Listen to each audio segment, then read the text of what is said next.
सर्वप्रथम वह सर्वव्यापक हम सभी के अंदर और बाहर जो दयालु करुणामय पिता हैं, उस पिता को हम एक बार स्मरण करेंगे। ओ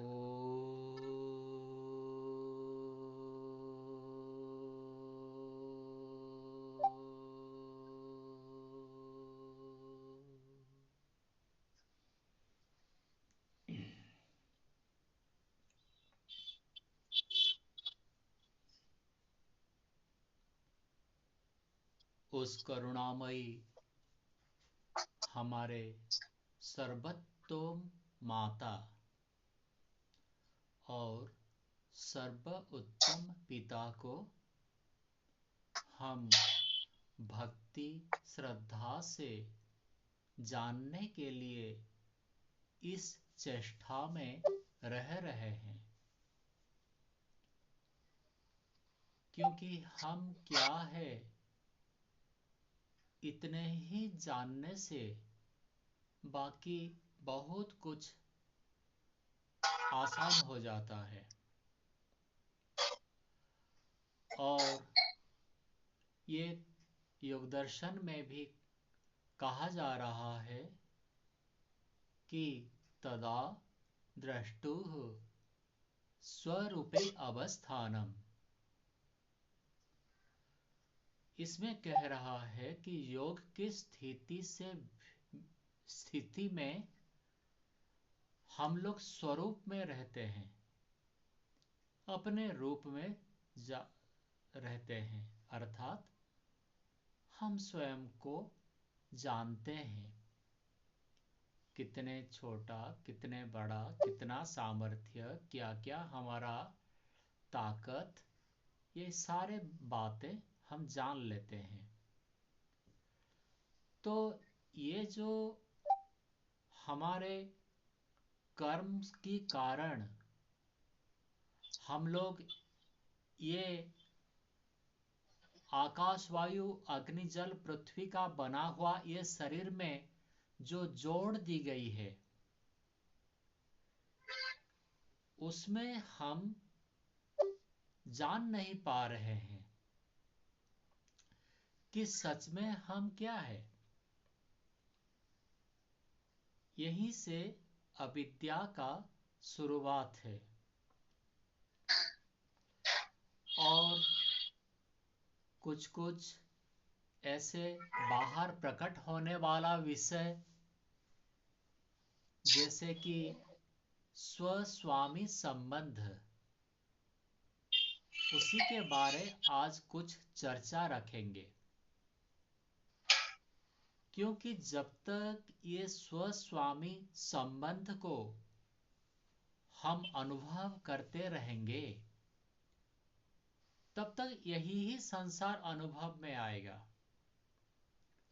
जो संसार को हम देख रहे हैं आँख से, नाक से, त्वचा से, कर्ण से, ये सारे मोह से, ये सारे संसार में हम जड़ित हो जाएंगे।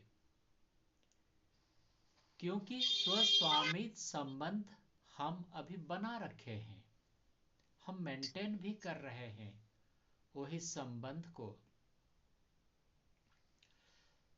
तो ये जो स्वस्वामी संबंध, इसके जो मूल कारण है वो है हमारा खुद को एहसास न करने वाला अविद्या। अविद्या होने के कारण ये स्वस्वामी संबंध रहता है। और जब अविद्या हट जाता है, ये स्वस्वामी संबंध भी ऐसे बाहर से आहिस्ता आहिस्ता सिकोड़ते सिकोड़ते नष्ट हो जाता है। अब हम देखेंगे कि इसका स्थूल रूप क्या है स्वस्वामी संबंध का। जैसे आप मान लीजिए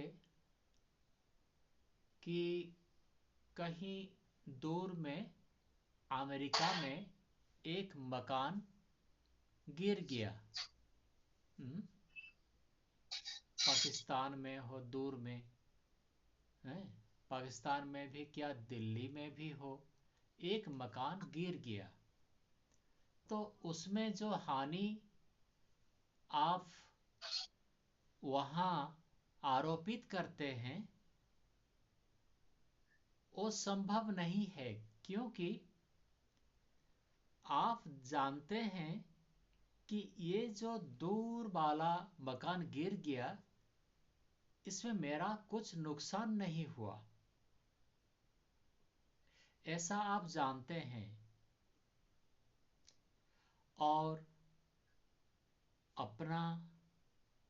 अपनों का कोई मकान गिर गया, भाया का, बहन का, दोस्त का, तो जितने संबंध उनके साथ आपका है, जितने आप उनके साथ रागी थे,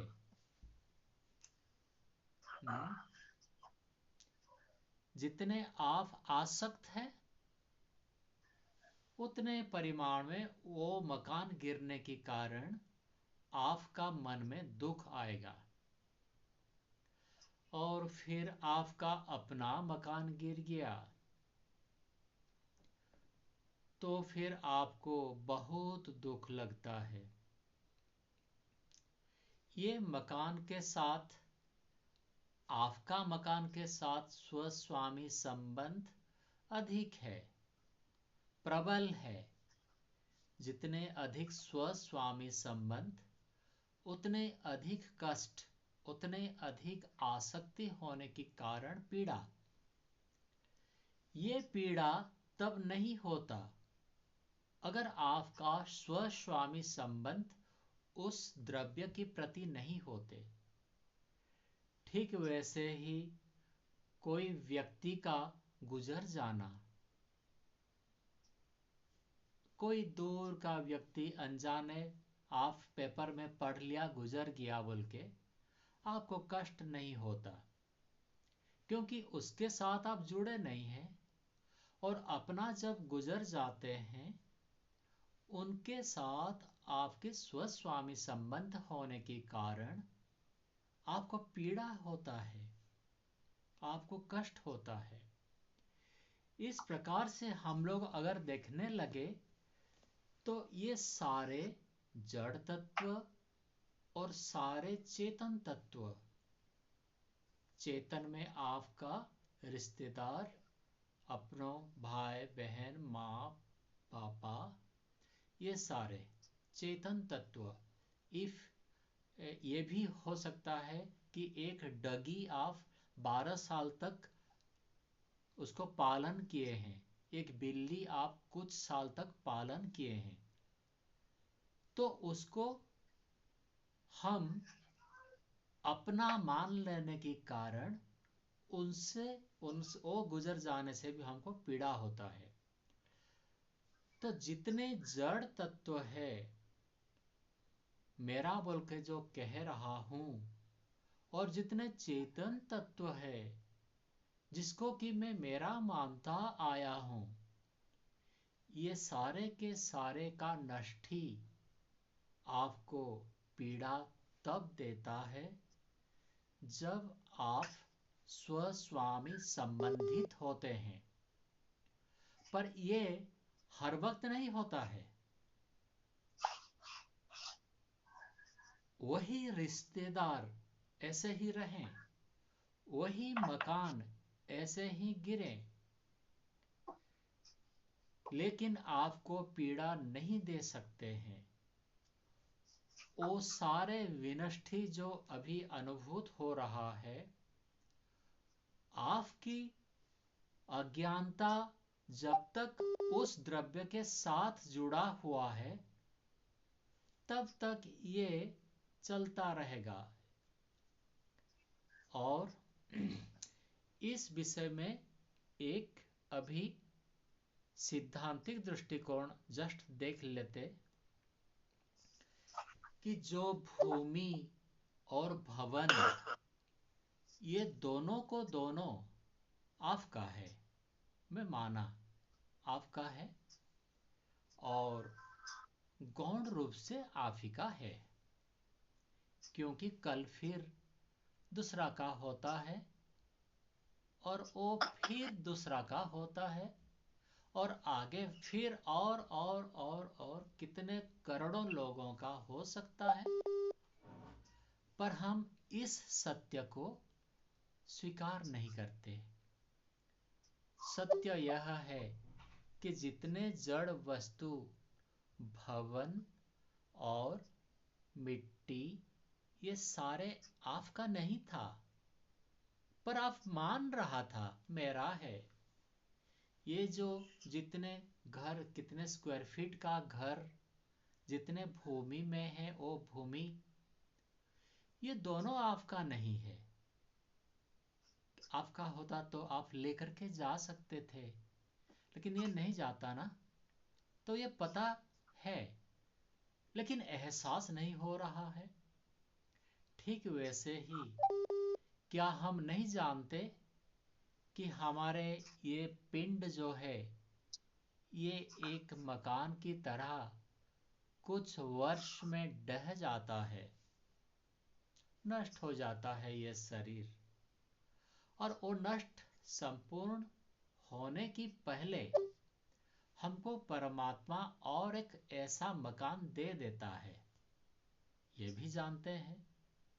यहीं पर भी अपने रिश्तेदार जो हैं, वो सब हमारा कहने से रोक नहीं सकते। हम मरेंगे, वे भी मरणशील है, कोई नित्य नहीं है। अगर वो नित्य नहीं है और आप भी नित्य नहीं है, तो फिर दोनों का संबंध ये कैसे शाश्वत हो सकता है? ये भी अनित्य है, ये संबंध भी अनित्य है। तो जैसे इन लोगों के साथ संबंध अनित्य है, जैसे ये भूमि और भवन के साथ हमारा संबंध अनित्य है, ऐसे हम नहीं मान रहे हैं। ये सत्य को हम ग्रहण ही नहीं कर पा रहे हैं। हमारा एहसास ऐसा नहीं है। हमको लगता है कि ये मेरे साथ जीवन भर, जीवन भर क्या, पता नहीं, अनंत समय तक बातचीत होने से तो आप कहेंगे हाँ, और 10-20 साल है मेरा, पर ऐसा एहसास नहीं होता है।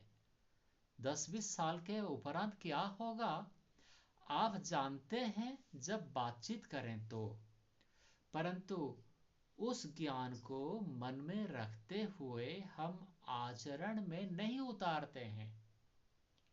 ये सब नाटक, ये सारे अविद्या का खेल है। जो चीज जैसा है उस चीज को वैसा न मानना, ये अविद्या है। हम जानते हैं और समझ भी लेते हैं, फिर संपूर्ण रूप से भूल जाते हैं। अगर हम सभी का मृत्यु का अनिवार्यत्व हमको एहसास हो जाएगा, तो फिर हम परमात्मा को पाएंगे ही, क्योंकि वो सत्य है और सत्य के आधार से ही सत्य को प्राप्त कर सकते हैं। जब ये सारे संसार क्षणभंगुर, सारे जड़ पदार्थ, सारे चेतन पदार्थ, ये हमारा है ही नहीं, ये एहसास अगर हो गया, तो फिर हम संसार में क्यों लगे? भाई, हमको तो शाश्वत नित्य सुख की खोज है। हम आधा अधूरा छोटा मोटा सुख में हम रहना नहीं चाहते हैं। हम चाहते हैं कि पूर्ण हिसाब से सुखी हो जाने के लिए। ये एक दृष्टिकोण है जो कि आपका स्व-स्वामी संबंध को नष्ट करने के लिए चिंतनीय विषय है। आप इसके ऊपर आज चिंतन करने के लिए एक विषय आपको मिला। और एक दूसरी बात है, इससे अलग बात है,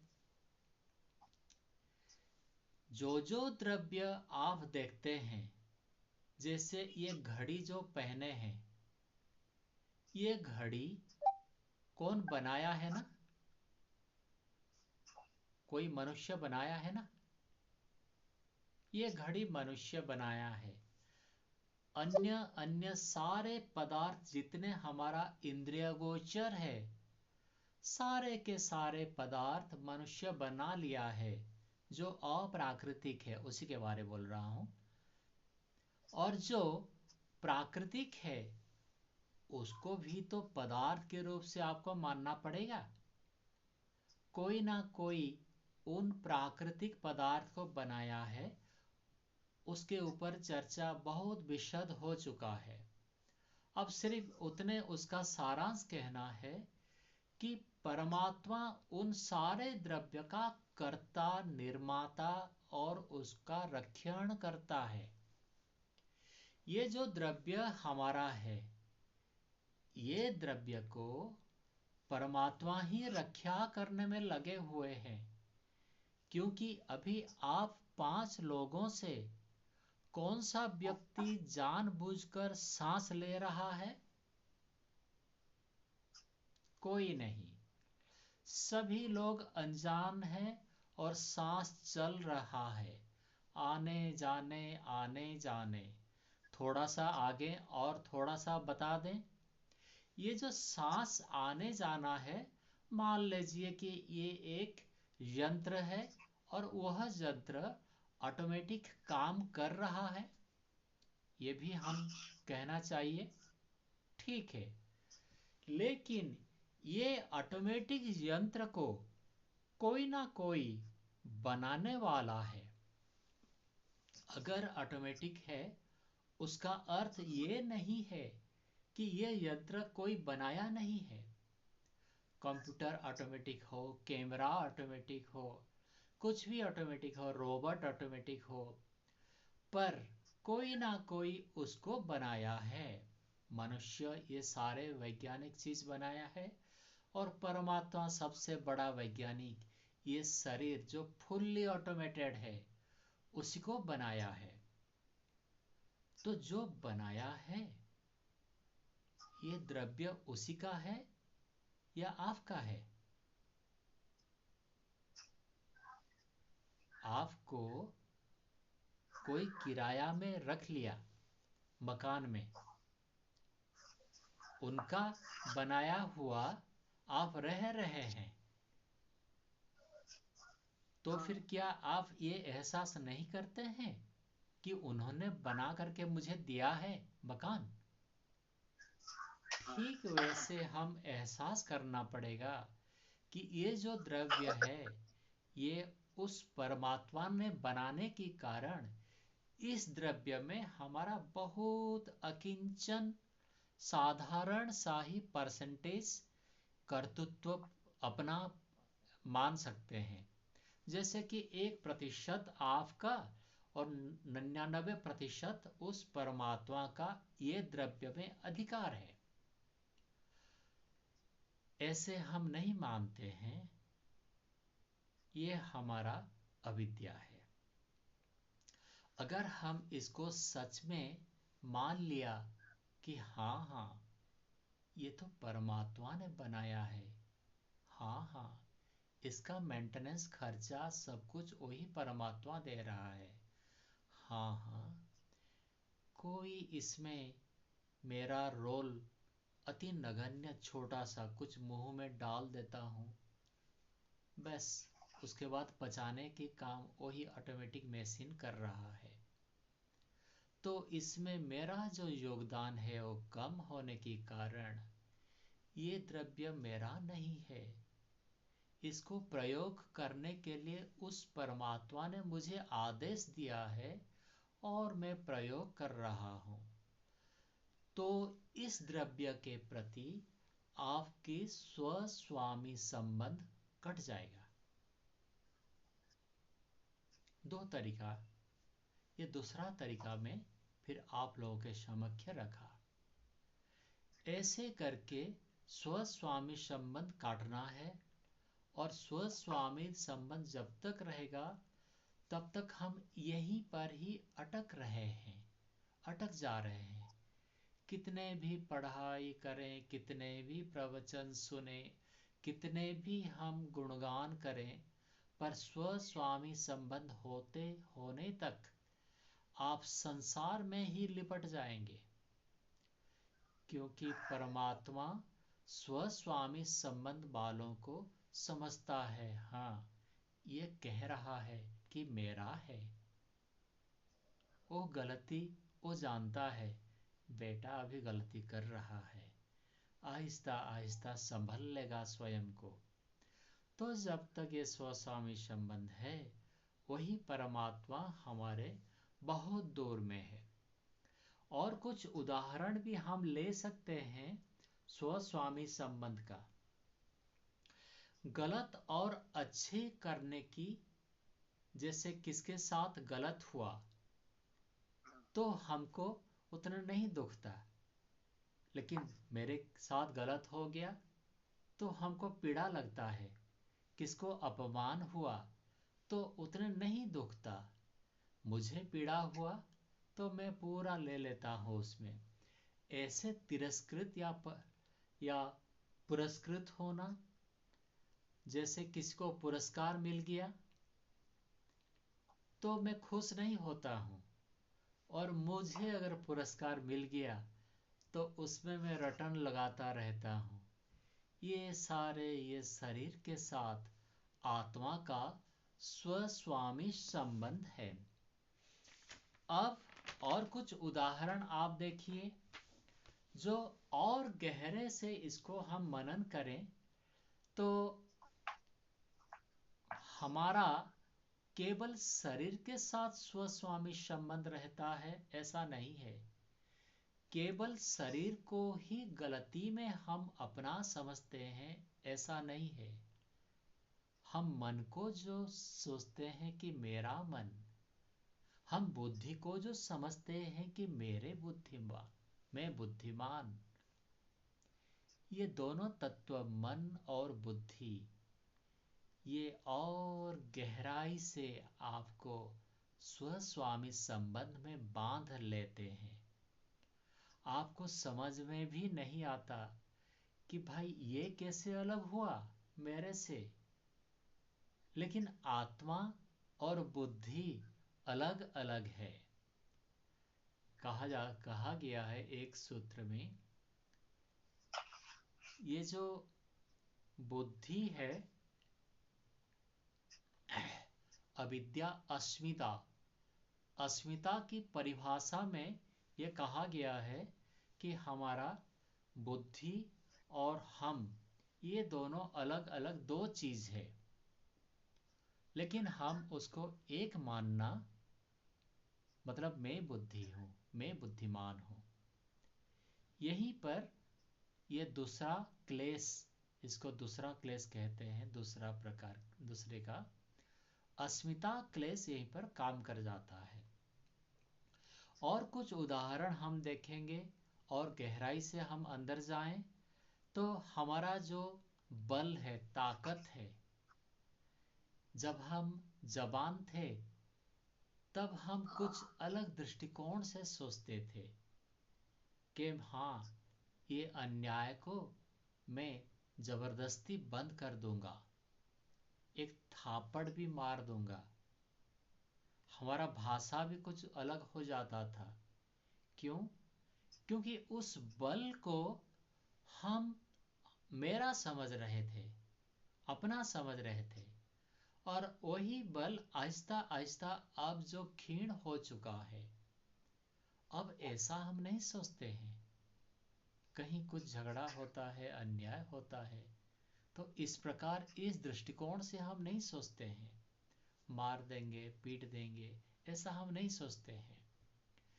तो आत्मा क्या परिवर्तन हो गया? तब की आत्मा अभी का भी आत्मा है ही, सिर्फ ये बल को हम मेरा समझने के कारण ये स्व स्वामी संबंध बल के साथ होता है, वैसे धन के साथ भी होता है और वैसे बुद्धि के साथ भी होता है। मैं एक बहुत बड़ा लायर हूँ। सच को झूठ, झूठ को सच में बनाने के लिए सक्षम हूँ। मैं सुप्रीम कोर्ट का इतने बड़ा लायर हूँ। ये बुद्धि के साथ स्वस्वामी संबंध की उदाहरण है। तो इसका उपाय क्या है?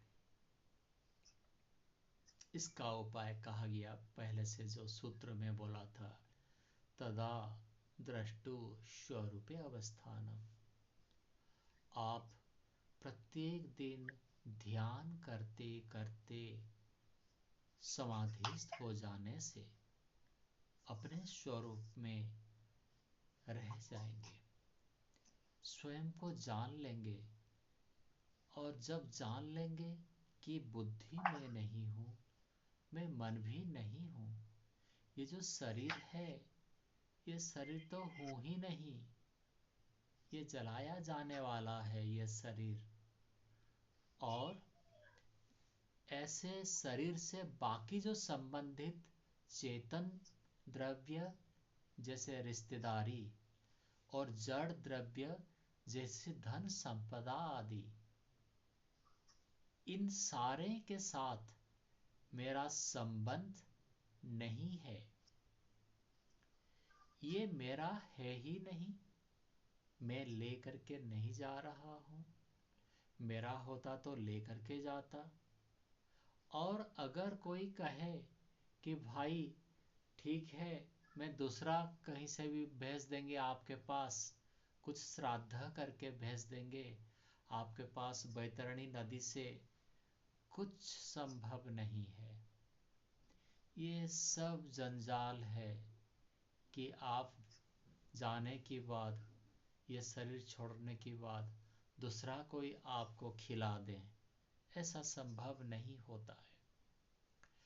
तो अब इसका उपाय है कि आप आहिस्ता आहिस्ता पहले जानेंगे कि हाँ सच में ये धन नहीं जाएगा मेरे साथ।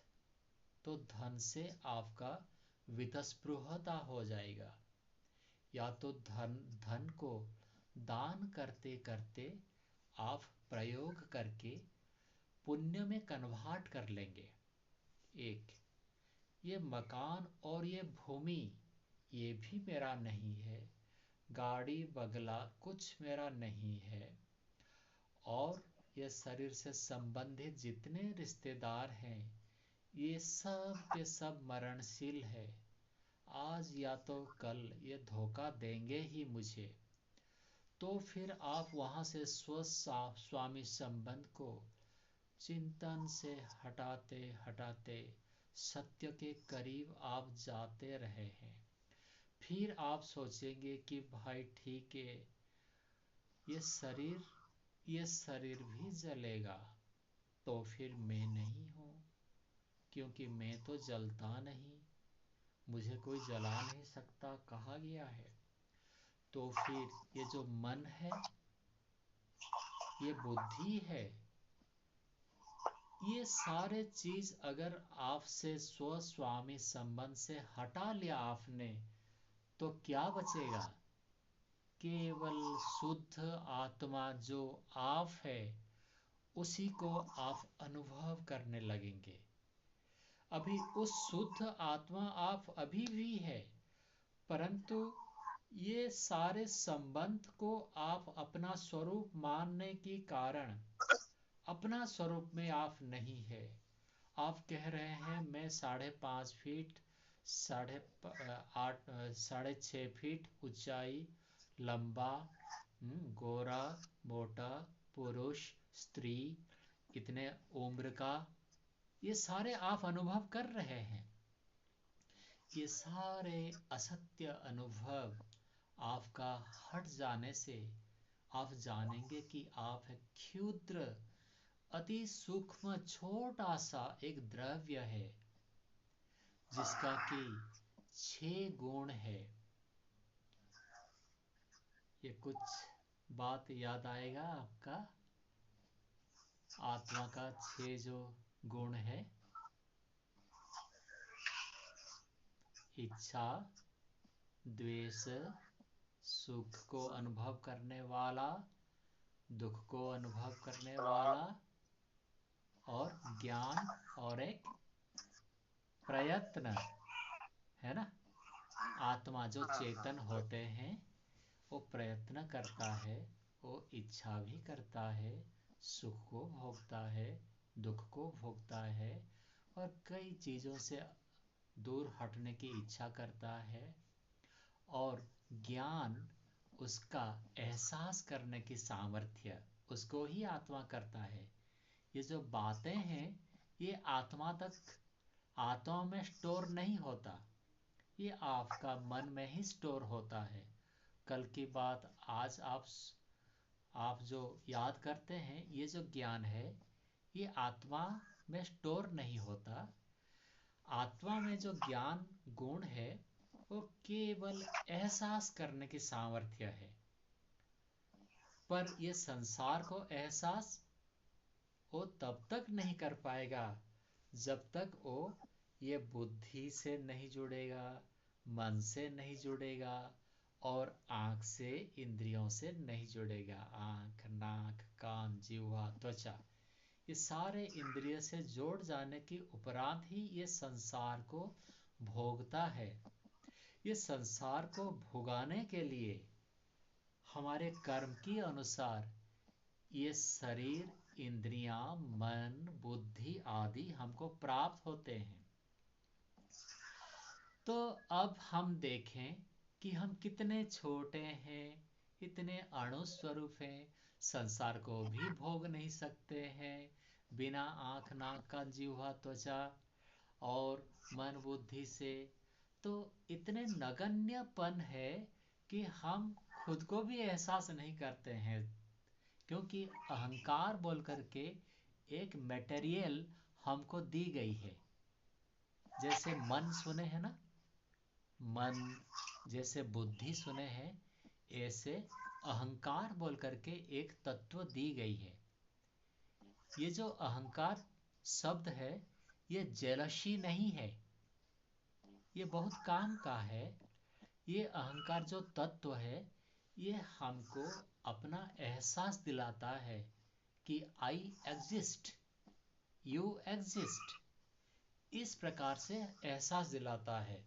जैसे अभी आपको एहसास हो रहा है कि आप हैं, पर जब आप मूर्छित हो जाते हैं ये एहसास आपका नहीं रहता। रहता है, मूर्छित होने से नहीं रहता है। अभी आपका ये जो एहसास हो रहा है वो एहसास होने का जो कारण है वो एक तत्व है, एक सब्सटेंस है, वो एक मैटर है, उसका नाम अहंकार है। तो स्वस्वामी संबंध को नष्ट करने की उपाय आपका अकिंचनपन है। आप स्वयं को जान लें, आप एक केवल आत्मा मात्र है। जैसे एक कुत्ता, एक पेड़, एक सांप, एक बिच्छू, एक गाय, एक हाथी, चींटी, इन सारे प्राणियों से जैसे एक आत्मा भोग करता है, ऐसे ही आप एक छोटा सा द्रव्य है, आप कुछ नहीं कर सकते। आप आत्मा, जैसे कहते हैं ना, भूत बोल करके किसी को डरा देता है, अरे कुछ नहीं होता, कोई भूत फूत नहीं है। ये सब कहने की बात है, बाद बाद में पता सब प्रचलित हो गया। तो ये जो अकिंचनपन है, यहाँ तक पहुँचने का जो मार्ग है वो आहिस्ता आहिस्ता तपस्या, घोर अभ्यास और वैराग्य से हम पार कर सकते हैं। आहिस्ता आहिस्ता वहां तक पहुंच सकते हैं, और ये संभव भी है। कल कुछ क्लेश एक शब्द की व्याख्या रखेंगे, और उस क्लेश कैसे हमको कर्म में प्रवृत्त करता है। जैसे रागित होने से कैसे हम व्यवहार आचरण ठीक नहीं कर पाते हैं, क्रोधित हो गया भी। अच्छा, राग का अर्थ है आसक्ति, क्योंकि ओडिशा में राग का अर्थ क्रोध है, इसलिए बता दे रहा हूं। राग का अर्थ है आसक्ति, ठीक है। तो राग करना, द्वेष करना, ये सब क्या है और ये कैसे कर्म को जन्म देता है, उसी के बारे में बात करेंगे। पर कल एक्चुअली ये तो नहीं हो पाएगा, कल 22 तारीख है। कल 22 तारीख में एक वीडियो कॉन्फ्रेंसिंग, ये एक ऑल ओडिशा विवेकानंद सोसाइटी का वहीं पर इनवाइट की गई है, तो वहीं पर मुझे रहना पड़ेगा। शायद 8 से 9 बजे तक ऐसा कुछ उनका है। तो कल हम लोग फिर परसों जुड़ेंगे, वो ठीक होगा। ठीक है, कल एक दिन आप लोग भी थोड़ा सा छुट्टी मार लीजिए। ठीक है, प्रभु का ओम नाम लेंगे।